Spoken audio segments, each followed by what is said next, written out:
The final bit of quick entertainment news, it actually centers around Matthew Perry, along with the text, "I wonder how much this moron will pay." Because that was a text message that was actually found on the phone of a doctor who's now been arrested as part of a drug investigation into Matthew Perry's death. Because if you didn't know, Perry had struggled with drugs and alcoholism for decades, even while filming Friends, with him ultimately being found face down, dead in the hot tub at his Pacific Palisades home back in October of last year, with the LA County Medical Examiner's Office able to quickly determine that he OD'd on ketamine. And while at first his death was ruled an accidental overdose, in May, the LAPD and federal authorities opened an investigation to how he got a hold of that ketamine. And with that, we now have the Justice Department announcing today that 5 people have been arrested, including Perry's live-in assistant, 2 doctors, and a trafficker known as the Ketamine Queen, with the department alleging that they uncovered a broad underground criminal network and adding, "These defendants took advantage of Mr. Perry's addiction issues to enrich themselves.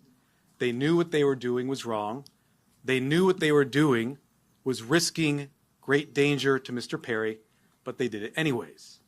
In the end, these defendants were more interested in profiting off Mr. Perry than caring for his well-being." And prosecutors saying that over a 2-month period during the fall of last year, they gave Perry 20 vials of ketamine in exchange for $55,000. With that doctor who called him a moron at one point also injecting him and watching him freeze up as his blood pressure spiked. But the DOJ adding there, despite that, he left additional vials of ketamine to Perry's assistant to administer to Mr. Perry. And also, as part of this investigation, prosecutors say they raided the Ketamine Queen's home and uncovered a drug-selling emporium filled with 80 vials of ketamine, thousands of pills, methamphetamine, and cocaine. They're being hit with multiple counts of distributing ketamine and forging documents related to the investigation. And then as far as everyone else, we are seeing similar charges, including distribution of ketamine resulting in death, with now all of these defendants facing anywhere from up to 10 years to over 2 decades in prison if they're convicted.